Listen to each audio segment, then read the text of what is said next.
Ayun, so eto yung eto yung,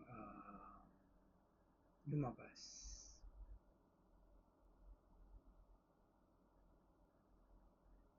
So,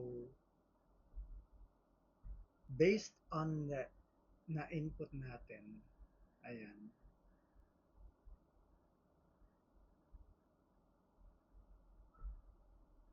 170.27% yung ROI kapag nagpagawa ka ng website.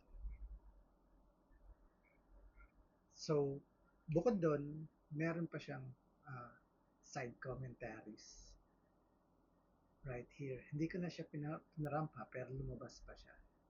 So, ganun kagaling si Google Gemini Gem sa paggawa ng web app. Ito pa lang yung first kong ginawa in just one prompt. Sa Lovable, ilang beses nauubos yung credits ko eh. So, yun. So, ayun, kunin yun, knowledge na naman na to. You're welcome.